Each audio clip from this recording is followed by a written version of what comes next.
Baik, yang pertama-tama saya memberikan penghormatan yang tertinggi kepada Tuhan Yesus Kristus. Tuhan yang saya cintai, Tuhan yang saya kagumi. Dan pada siang hari ini saya akan mewakili Tuhan untuk menyampaikan firman Tuhan. Yang kedua, terima kasih untuk Bapak Gembala, Ibu Gembala yang sudah mengundang saya. Suatu kehormatan bagi saya untuk bisa hadir, bisa melayani di tempat ini. Terima kasih, Tuhan Yesus memberkati. Terima kasih juga untuk tim altar, tim pujian penyembahan dan tamborin yang sudah membawa kita di dalam pujian penyembahan. Saya percaya kalau kita melayani Tuhan dengan ketulusan, dengan kemurnian, upahnya pasti besar di sorga. Baik, yang ketiga, karena di sini banyak anak-anak muda, saya akan khotbah dengan sungguh-sungguh. Walaupun ini khotbah baru pertama saya khotbahkan, karena dikasih tema. Saya akan khotbah dengan sungguh-sungguh, tetapi saya minta setiap umat Tuhan yang datang, mulai dari bangku depan, tengah sampai belakang, dengarkan firman Tuhan dengan sungguh-sungguh. Supaya kita semua bisa diberkati Tuhan. Amin. Baik. Hidup sebagai penyembah, kita akan buka Yohanes pasal yang keempat, ayat yang ke-20 sampai ayat yang ke-26. Perikopnya saudaraku, percakapan Tuhan Yesus dengan perempuan Samaria. Saya akan bacakan ayat yang ke-20 sampai ayat yang ke-26. Demikian bunyi firman Tuhan. Nenek moyang kami menyembah di atas gunung ini. Tetapi kamu katakan bahwa Yerusalemlah tempat orang menyembah. Kata Yesus kepadanya, percayalah kepadaku, hai perempuan, saatnya akan tiba bahwa kamu akan menyembah Bapa bukan di gunung ini dan bukan juga di Yerusalem. Kamu menyembah apa yang kamu tidak kenal. Kami menyembah apa yang kami kenal, sebab keselamatan datang dari bangsa Yahudi. 23. Tetapi saatnya akan datang dan sudah tiba sekarang bahwa penyembah-penyembah benar akan menyembah Bapa di dalam roh dan kebenaran. Sebab Bapa menghendaki penyembah-penyembah demikian. Allah itu roh dan barang siapa menyembah Dia harus menyembahnya dalam roh dan kebenaran. Jawab perempuan itu kepadanya, aku tahu bahwa Mesias akan datang, yaitu disebut Kristus. Apabila ia datang, ia akan memberitakan segala sesuatu kepada kami. 26. Kata Yesus kepadanya, akulah Dia yang sedang berkata-kata dengan engkau. Bapak Ibu yang dikasih Tuhan, saya garis bawahi saudaraku di ayat 23 dan 24. Di situ ditekankan tentang apa? Menyembah Tuhan di dalam roh dan kebenaran. Sampai 2 kali diulangi di 2 ayat ini. Artinya apa? Kalau Tuhan mengajari kita memberitakan itu diulang sampai 2 kali berarti penting saudaraku. Penting kita menyembah Tuhan di dalam roh dan kebenaran. Poin pertama, setiap kita yang hadir, kita harus menyembah Tuhan di dalam roh dan kebenaran secara konsisten. Secara konsisten kita menyembah Tuhan di dalam roh dan kebenaran. Di dalam keadaan baik, di dalam keadaan buruk, tetaplah menyembah Tuhan di dalam roh dan kebenaran. Di dalam keadaan diberkati atau tidak diberkati sekalipun, tetaplah menyembah kepada Tuhan. Di dalam keadaan sehat atau sakit sekalipun, tetaplah kita menaikkan pujian dan penyembahan kepada Tuhan. Karena ketika kita menyembah Tuhan, ada manfaat yang kita terima. Ada keuntungan yang kita terima ketika kita menyembah Tuhan. Pikiran kita jadi tenang. Hati kita bisa fokus kepada Tuhan. Ada damai dan sejahtera yang kita rasakan. Itu yang kita alami ketika kita menyembah Tuhan. Saya mau cerita Bapak Ibu yang dikasih Tuhan. Di rumah saya ada beli speaker kecil saudaraku, portable yang bisa ditarik-tarik. Saya beli mic, saudaraku stand mic, saya siapkan mimbar. Di situ tempat latihan saya khotbah, di situ tempat latihan saya jadi singers dan pemimpin pujian. Karena sampai hari ini saya masih singers, masih pemimpin pujian. Setiap beberapa hari di jam 1 siang sebelum saya tidur siang, saudara. Itu saya selalu naikkan pujian, penyembahan, pengagungan kepada Tuhan. Pertanyaannya, kenapa saya harus naikkan pujian, penyembahan kepada Tuhan? Karena penting saudara membangun hubungan dengan Tuhan. Kita naikkan pujian, kita naikkan penyembahan, kita terasa dekat dengan Tuhan. Selalu kita diberikan kekuatan-kekuatan yang baru untuk menghadapi tantangan, untuk menghadapi persoalan. Karena kita ini hidup setiap hari penuh dengan tantangan, penuh dengan persoalan dalam hidup kita. Mau pekerja, mau pengusaha. Makanya saya ambil waktu jam 1 siang, saya memuji Tuhan, menyembah Tuhan. Saya mau beritahu Bapak Ibu Saudara sekalian. Ayo gunakan kesempatan untuk apa? Datang kepada Tuhan. Untuk apa? Menyembah Tuhan dengan sungguh-sungguh. Karena ada damai, ada sejahtera. Dan bukan cuma damai sejahtera yang kita rasakan. Iman kita juga saudaraku apa? Dikuatkan. Roh kita juga jadi kuat. Ketika iman kita kuat, roh kita kuat. Tidak ada rasa khawatir dalam hidup kita. Tidak ada rasa takut dalam hidup kita. Hari ini banyak orang-orang Kristen takut saudaraku. Takut apa? Takut setan. Saya punya teman. Saudara tahu badannya besar sekali. Pakai tato lagi. Pakai tato lagi besar. Tapi penakut sekali dengan setan. Kalau kami pergi pelayanan kemana-mana atau wisata kemana-mana. Dia tidak berani tidur sendirian dalam kamar. Tidak berani tidur dalam kamar. Ngeri sekali, penakut sekali. Dia bilang, Pak Beni, saya kalau pencuri, perampok, saya lawan dia. Tapi kalau setan saya lari. Saya bilang justru kita kebalikannya. Kita takut perampok, pencuri. Justru setan kita lawan saudaraku. Karena roh yang ada dalam diri kita lebih besar daripada roh di luar. Jangan takut, saya bersyukur Bapak Ibu yang dikasih Tuhan. Ketika saya pergi pelayanan di mana-mana, orang bilang Pak ini tuh hotelnya angker, ada orang gantung diri, ada orang bunuh diri di sana. Selalu terjadi penampakan di sana. Teman-teman mulai takut. Ketika saya ada di hotel itu, saya rasa tenang-tenang saja. Saya rasa damai, sejahtera dalam hidup saya. Tidak ada saya rasa merinding, takut apa tidak ada. Kenapa? Karena ketika kita menyembah Tuhan yang benar, kita menyembah Tuhan di dalam roh dan kebenaran, maka roh kita kuat saudaraku. Roh kita kuat. Saya pergi di mana-mana sampai di luar negeri saudaraku. Tur-tur cerita, Pak ini kamar saya serem sekali. Itu setannya orang bule. Ada istrinya, ada suaminya, ada anaknya. Dilihat saudaraku. Lalu saya bilang begini, kita tukaran kamar, saya juga mau lihat. Begitu. Karena saya tidak pernah dikasih lihat. Anugerah Tuhan saudaraku, saya tidak pernah lihat.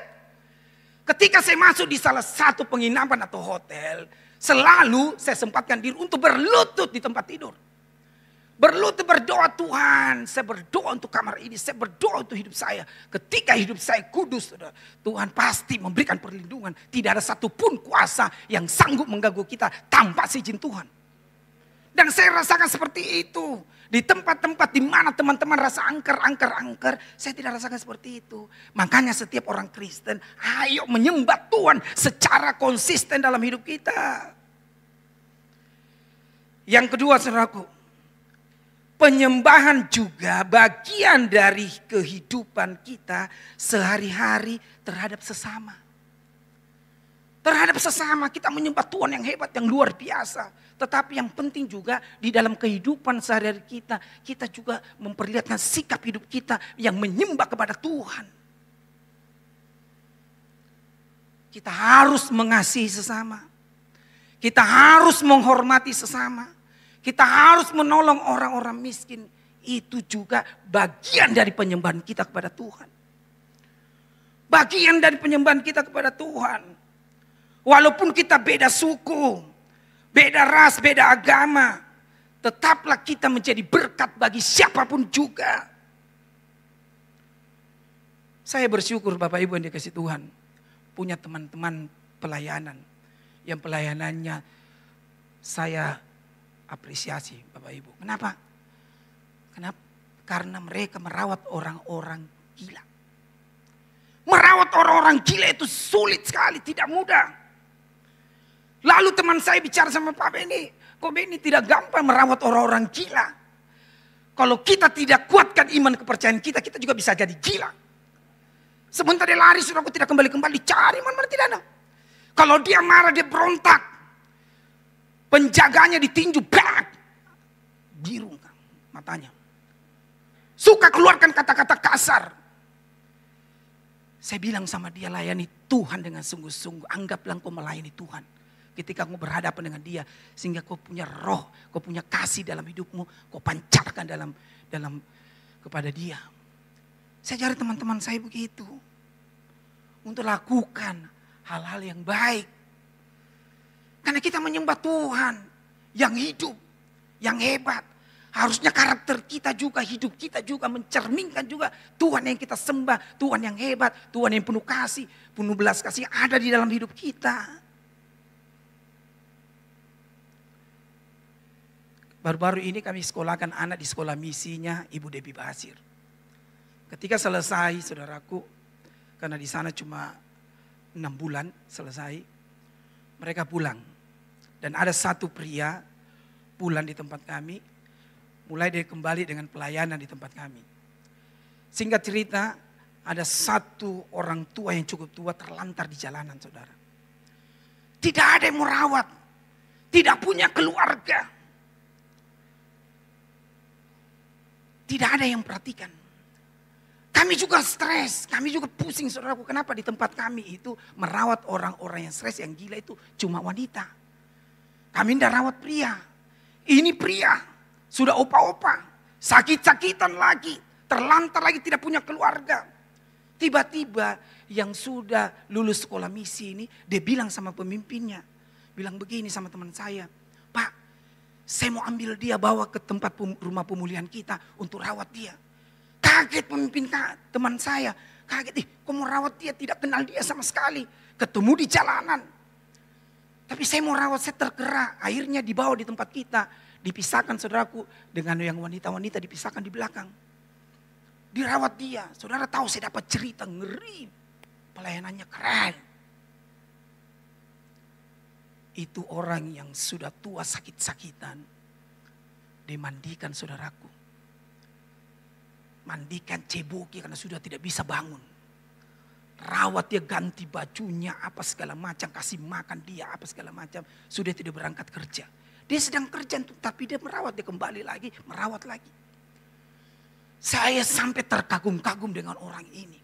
Kenapa dia bisa lakukan hal seperti itu? Saya yakin dan percaya. Karena dia menyembah Tuhan di dalam roh dan kebenaran.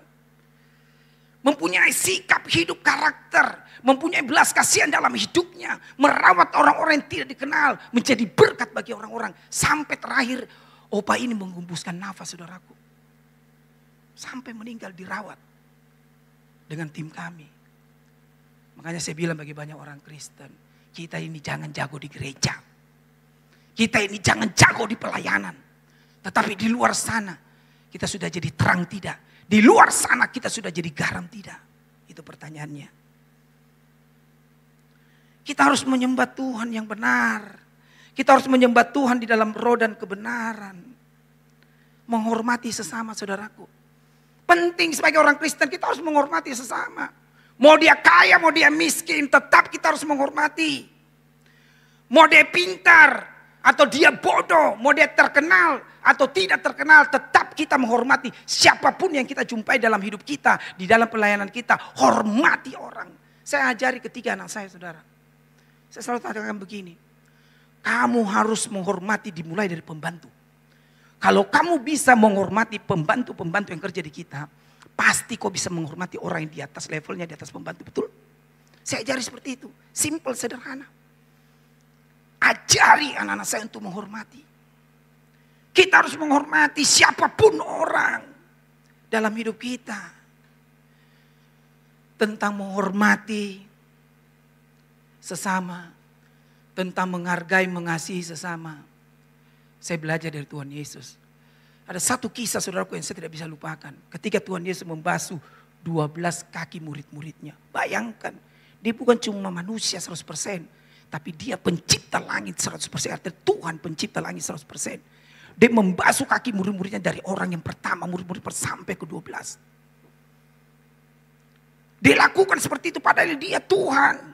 Dia mau merendahkan diri untuk membasuh kaki murid-muridnya.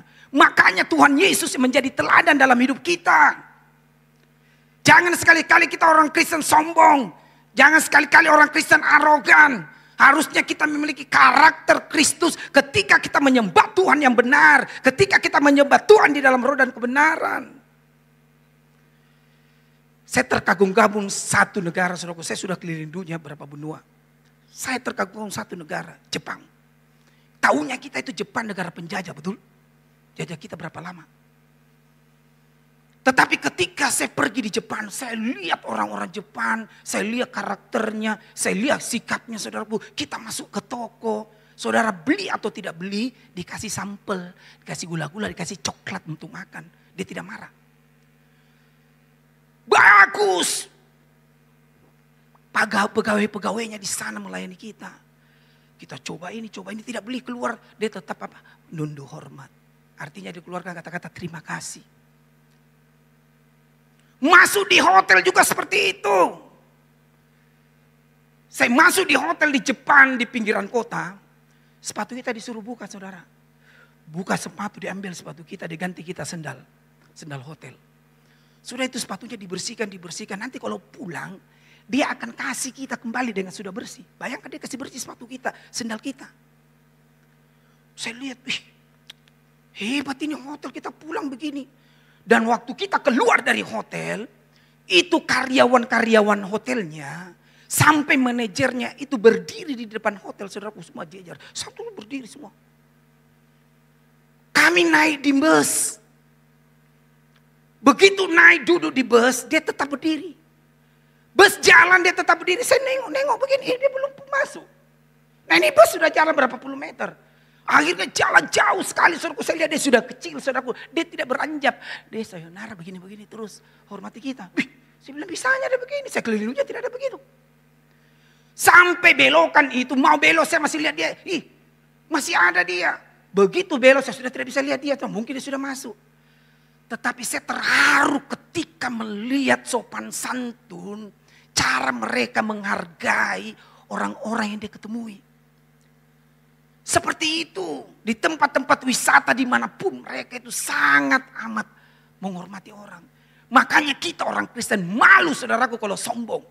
Belum punya pekerjaan yang baik, belum punya bisnis yang baik, belum punya pelayanan yang hebat, tapi kita sudah sombong, bergaya lagi. Saya harap di sini tidak ada.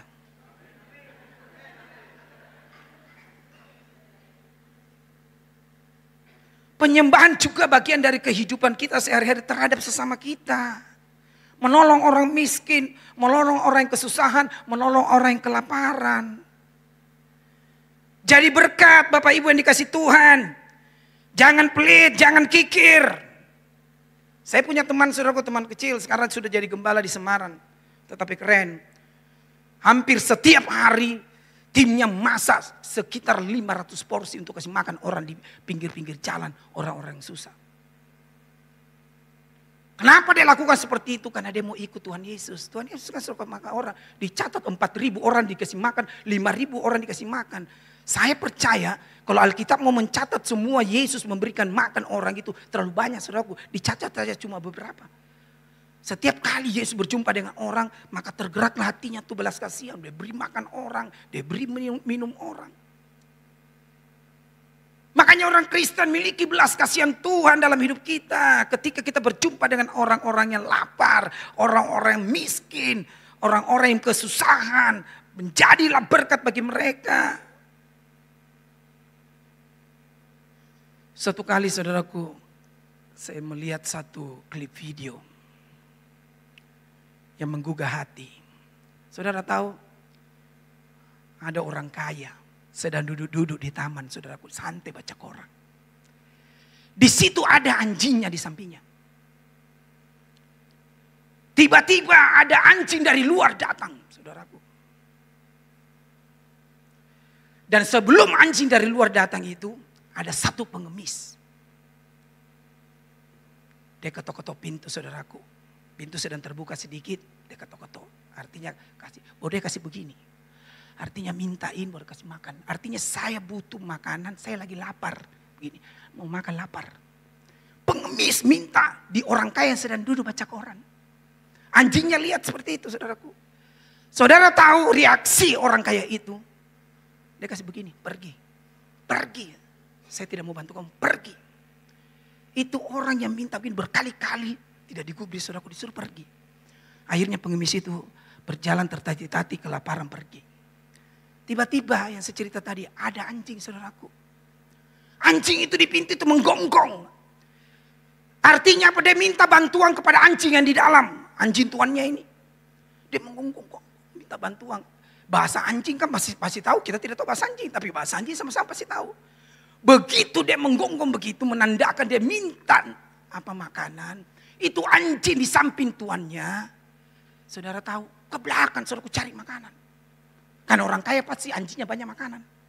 Cari makanan, dia bawa keluar itu. Dia kasih di pintu, kasih itu anjing makan. Anjing itu makan dan pergi, saudaraku.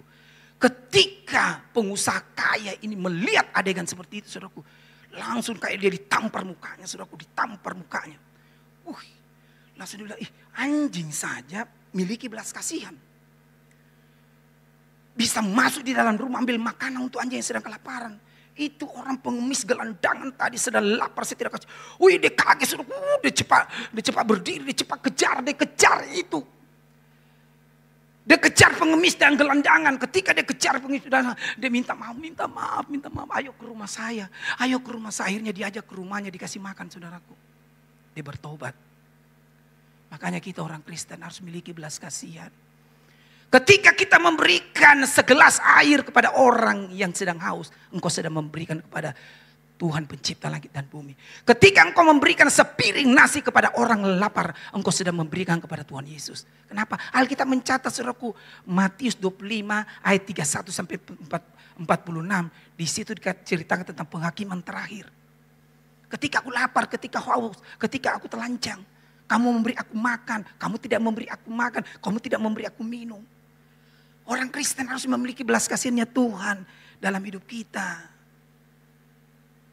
Yang terakhir, menyembah Tuhan di dalam roh dan kebenaran. Yang terakhir, apapun yang kita lakukan di dalam pekerjaan kita, apapun yang kita dilakukan di dalam bisnis dan pelayanan kita, harus mencerminkan kita sedang menyembah Tuhan yang benar. Kalau kita menyembah Tuhan yang benar, artinya apa, saudaraku? Hidup kita pasti benar. Karakter kita harus benar. Di dalam pelayanan kita harus apa? Tulus dan murni. Di dalam pekerjaan kita harus jujur dan rajin. Di dalam bisnis kita harus apa? Cinta Tuhan, bukan cinta uang.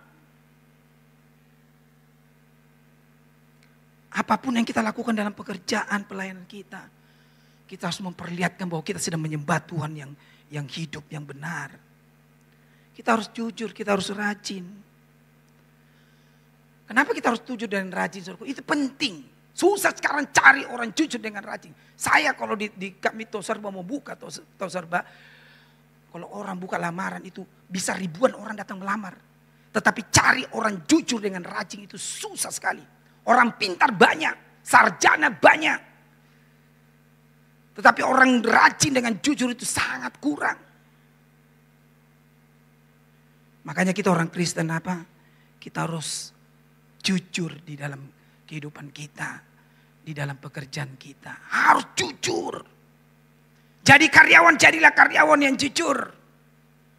Jadi manajer, jadilah manajer yang jujur. Kalau engkau jujur dimanapun engkau ditempatkan, engkau akan dipromosi Tuhan, engkau akan diberkati Tuhan. Kami punya 2 tim, saudaraku. Adik kakak, cuma beda tempat. Satu kandungan. Adiknya, Bapak Ibu tahu, sudah paling malas, tidak jujur lagi. Bayangkan sudah malas tidak jujur lagi. Apa yang mau diandalkan orang begini? Suatu kali tegur dia sama dia. Kamu ini selalu sakit-sakit alasan. Betul tidak kau sakit? Pertama dia mau bohong. Dia coba-coba bohong sama saya. Saya membawai ribuan orang. Saya tahu orang bohong atau jujur. Bicara cepat. Iya Pak, saya bohong Pak. Itu Surat dokter itu surat palsu kan? Iya Pak, betul surat dokter saya surat palsu. Bayangkan saudaraku. Surat dokternya dipalsukan, tidak sakit dibilang sakit. Sudah itu saya marah dia tidak ke gereja. Saya bilang kamu mencari pekerjaan bertahun-tahun, masuk di tempat kami bekerja, dikasih fasilitas, dikasih gaji, dikasih bonus yang bagus. Kamu tidak bersyukur sama Tuhan. Hari Minggu kau tidak pergi ke gereja tapi kau pergi di gunung. Bayangkan saudaraku yang dikasih Tuhan. Hari Minggu harus artinya beribadah kepada Tuhan. Dia tidak, dia naik gunung. Dari Sabtu dia sudah naik gunung. Kadang-kadang ambil cuti naik gunung sana. Tidak ke gereja. Kamu tidak tahu hargai Tuhan, tidak tahu hormati Tuhan. Sudah itu lagi. Pakai lagi uang perusahaan saudara. Uang pelayanan saya diembat. Saya suruh transfer dia. Kenapa tidak transfer? Ternyata dia sudah pakai uang. Ngeri tidak? Ini dalam beberapa minggu ke depan ini pasti dikeluarkan. Orang begini susah. Di dalam perusahaan bikin rusak. Tidak mau bertobat. Dari teguran-teguran yang lembut. Sampai teguran-teguran yang keras. Dia tidak mau berubah. Kau tidak tahu menghargai Tuhan. Kau tidak tahu menghormati Tuhan. Saya bilang orang begini mau bagaimana hidupnya. Saya bilang sama istri saya bilang ini hidupnya yang akan hancur. Masa depannya akan hancur. Terakhir saya ketemu sama dia. Saya bilang yang membuat kamu nanti di PHK bukan saya tetapi kamu sendiri. Yang membuat nanti masa depanmu hidupmu hancur kamu sendiri. Saya bilang tidak sungguh-sungguh dengan Tuhan. Tidak menghargai Tuhan, tidak menghormati Tuhan. Beda dengan kakaknya saudaraku. Kakaknya ada di posisi tempat lain. Begini kakaknya. Jujur sekali, kerja keras, tidak mata duitan.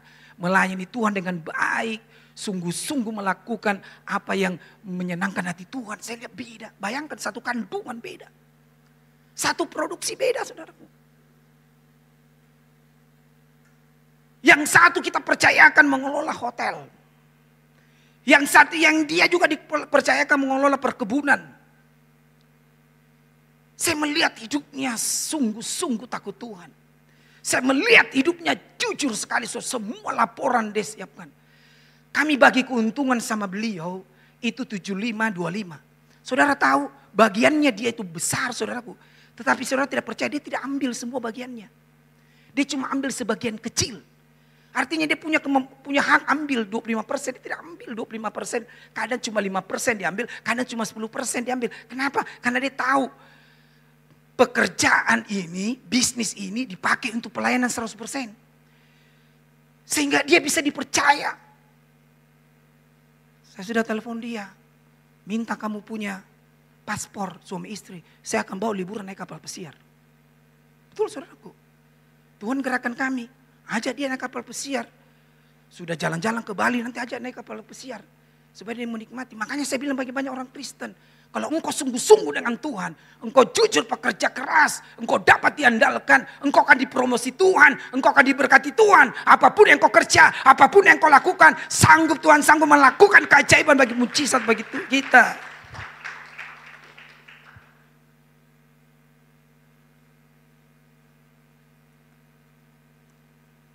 Apapun yang kita lakukan dalam pekerjaan kita. Kita harus mulai memiliki karakter yang benar. Hidup yang benar di mata Tuhan. Itu bentuk penyembahan kita kepada Tuhan. Di dalam bisnis, dengarkan baik-baik yang sedang bisnis. Harus kita cinta Tuhan bukan cinta uang. Hari ini banyak pengusaha-pengusaha saudaraku lebih cinta uang, lebih cinta harta daripada cinta Tuhan. Istri dikorbankan, anak dikorbankan demi karir. Demi untung besar, demi proyek. Saya banyak melihat orang-orang Kristen seperti itu. Termasuk teman-teman kami, saudaraku. Dulunya pelayanan. Dulunya jalan sama kami sampai ke desa-desa pelayanan. Tetapi hari ini buru karir, buru saudaraku, kedudukan. Dia tinggalkan pelayanan. Bahkan dia tinggalkan anak dan istrinya, saudara. Sampai anak dan istri ditinggalkan demi uang. Demi harta, demi jabatan. Untuk apa semua itu? Suatu kali pabrik Olimpik buka pabrik di Makassar. Ada beberapa banyak pengusaha diundang. Saya ada di sana, saudara. Tiba-tiba ada satu pengusaha mendekati saya. Dia katakan seperti ini. Pak Beni, saya dengar Pak Beni diberkati sekali oleh Tuhan. Punya bisnis besar, saya diam-diam saja. Berkat itu anugerah, tidak usah dipamer-pamer, tidak usah dicerita-cerita. Tidak usah digembor-gemborkan. Saya dengar kabar seperti itu, saya diam-diam. Tetapi Pak Beni, Tuhan juga berkati saya. Saya berada di satu kabupaten. Bisnis saya ada 18, saudaraku. Divisi 18, divisi. Banyaknya bisnisnya. Hebatnya ini bisnisnya. Banyak bisnisnya. Lalu Roh Kudus aja saya dia tanya dia hubungan saya dengan dia. Artinya hubungannya dengan Tuhan. Saya bilang, kok minta maaf ya. Bagaimana hubungan dengan Tuhan? Ketika saya tanya begitu dia kaget, saudaraku. Lalu dia begini, iya Pak Beni, dulu saya rajin ke gereja. Dulu saya rajin pelayanan. Tetapi ketika Tuhan berkati saya dengan 18 usaha, bidang usaha. Saya sudah tidak punya waktu lagi pelayanan. Saya sudah punya waktu lagi ke gereja. Kaget saya. Dia kaget, tadi saya tanya saya juga kaget. Masa diberkati Tuhan sampai 18 bidang usaha. Dia tinggalkan Tuhan, tidak lagi ke gereja, tidak lagi pelayanan. Bayangkan semua, untuk apa bisnis besar? Kita kehilangan hadirat Tuhan. Untuk apa bisnis besar? Kita kehilangan sorga. Untuk apa? Bayangkan bisnisnya besar. Tapi dia kehilangan hadirat Tuhan. Duit itu saudaraku hari ini kita bisa dapat, besok bisa pergi. Hari ini kita bisa kaya, besok kita bisa miskin. Lihat itu orang di Palu saudaraku, tsunami. Kumpulkan uang puluhan tahun. Lihat itu orang di Aceh. Cuma beberapa menit, berapa belas menit, habis semua dalam sekejap. Apa yang kita mau sombongkan dengan bisnis kita, dengan usaha kita? Kau punya pabrik berapapun juga. Ada orang juga datang sama saya. Saudaraku, punya pabrik 5. Mengeluh saudaranya. Kakaknya telepon saya, WA saya. Pak Beni tolong injili dia. Pak Beni kan pengusaha sama adik saya. Tolong injili dia supaya dia bertobat. Hari ini dia punya pabrik itu 5. Tetapi sudah kehilangan Tuhan. Dia tidak lagi ke gereja. Bayangkan saudaraku. Karena sibuk-sibuk terus. 5 pabriknya. Lalu saya bilang begini. Biar adikmu yang hubungi saya. Bukan saya jual mahal saudaraku. Saya tidak mau. Keselamatan itu bukan murahan. Saya ulangi lagi. Keselamatan dari Tuhan itu bukan murahan. Gratis keselamatan dari Tuhan. Kalau kita hidup benar, takut Tuhan, datang di kaki Tuhan. Kita mengaku dosa, kita diselamatkan Tuhan. Tapi keselamatan itu bukan murahan saudaraku. Kalau kita bertobat, puji Tuhan kau dapat surga. Tetapi kalau kau memilih untuk tidak bertobat, ya neraka. Saya tunggu dia sampai hari ini saudaraku. Dia masih sibuk. Saya tidak peduli. Karena saya berpikir surga itu bukan murahan. Kamu harus cari Tuhan. Saya ini terbatas pengusaha. Terbatas injili kamu. Terbatas sampaikan firman kepada kamu. Kamu membuka hati tidak. Kalau kau tidak buka hati percuma. Bayangkan 18 bidang usaha. 5 pabrik. Hari ini pergi tinggalkan Tuhan. Makanya banyak orang Kristen tidak siap kaya saudaraku. Jadi setiap kita yang datang pada siang hari ini. Jangan minta engkau diberkati Tuhan kaya. Kalau mentalmu belum siap jadi orang kaya. Saya kalau berdoa antar call dengan ada satu khotbah itu antar call saudaraku. Satu saya pesan. Saya mau tumpang tangan saya mau berdoa. Bukan saja di acara ibadah ini. Sampai di rumah saya akan terus berdoa di ruang doa saya. Tetapi saya minta kau berjanji sama Tuhan. Artinya apa? Engkau hidup benar, engkau hidup sungguh-sungguh takut Tuhan. Serahkan hartamu semua sama Tuhan. Serahkan hidupmu sama Tuhan. Karena saya banyak melihat orang tinggalkan Tuhan ketika sukses. Orang tinggalkan Tuhan ketika dia menjadi kaya.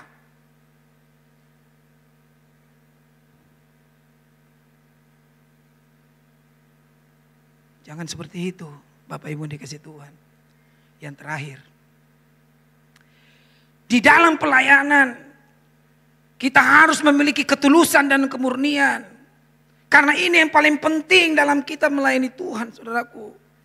Bukan besarnya pelayanan kita atau kecilnya pelayanan kita.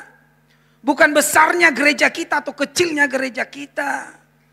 Yang paling penting itu ketulusan di dalam pelayanan. Untuk apa gereja besar saudaraku, jemaat banyak, perpuluhan banyak. Tetapi ribut di gereja, bertengkar dengan mimbar, bertengkar dengan aset, bertengkar dengan uang. Untuk apa? Untuk apa gereja besar kalau saing-saingan? Di Pulau Jawa banyak gereja saing-saingan hari-hari ini saudaraku. Biar ada gereja di sini dia buka di sampingnya. Ada gereja di sini dia buka di sampingnya saudaraku. Rebutan jemaat. Untuk apa? Engkau bisa terkenal. Engkau bisa kaya. Kalau cara-cara tidak terpuji, tidak pantas engkau lakukan. Itu memuakkan hati Tuhan. Untuk apa? Saya punya teman saudaraku. Saudara tahu jemaatnya cuma kurang lebih 100. Tapi saya selalu khotbahkan di mana-mana, saya selalu saksikan mana ini begini teman. Gerejanya gereja tua, belum dibangun. Dia bilang, saya tidak usah dulu bangun Pak Beni gereja saya. Lebih bagus itu uang yang kami dapat dari jemaat. Uang yang kami kumpul. Kami bangun sekolah-sekolah di pedesaan-pedesaan supaya orang bisa bersekolah yang tidak punya uang. Lebih bagus itu uang gereja kita. Kita bangun gereja-gereja yang mau roboh, yang belum selesai, yang gereja-gereja di pedesa-pedesa pencil, saudaraku. Saya lihat kesaksiannya, saudaraku. Saya bilang dia lebih hebat dari kami. Walaupun kami juga pelayanan seperti ini. Kenapa? Karena saya ini pengusaha. Kalau kami bisa memberkati orang-orang miskin, bisa memberkati pendeta-pendeta, itu biasa karena kami pengusaha. Dia gerejanya kecil, tapi menjadi berkat bagi gereja-gereja lain. Menjadi berkat bagi orang-orang yang susah, orang-orang miskin. Dia tulus melayani. Bahkan rumahnya saudaraku tidak mau bangun rumah. Dikasih uang 1 miliar, tidak mau saudaraku bangun gereja, bangun rumah. Disalurkan saja itu uang. Saya baru lihat orang seperti ini saudara. Keren sekali hidupnya. Tidak mementingkan organisasinya, tapi dia jadi berkat bagi organisasi lain, gereja lain, pendeta lain. Kecil pelayanannya tapi jadi berkat. Saya punya teman penginjil saudaraku. Dulu dia pendoa. Tetapi hari ini saudara YouTube-nya dinonton orang sampai pengikutnya itu 800.000. Tidak punya gereja besar, tidak punya jemaat. Karena dia penginjil. Tetapi saudara tahu dia sangat amat diberkati Tuhan. Saya lihat dari hidupnya saudaraku, dia suka memberi. Dia senang memberi. Begitu dia terima uang, dia selalu memberi. Dia selalu mau berbagi. Royal sekali untuk Tuhan, untuk pelayanan Tuhan. Saudara tahu, dia bangun belasan gereja-gereja di daerah. Dia banyak santuni orang, buka sekolah misi. Jadi berkat bagi banyak orang. Dia keluarkan semua uang yang dia dapat, dia tabur. Dan saudara tahu, hampir setiap beberapa waktu itu selalu masuk. Pak Beni masuk lagi uang ini berapa 100 juta. Kemudian ada orang transfer lagi 200 juta. Itu uang terus masuk mengalir saudaraku. Tidak tahu dari mana. Dipercaya Tuhan. Kenapa? Karena dia tidak perkaya diri.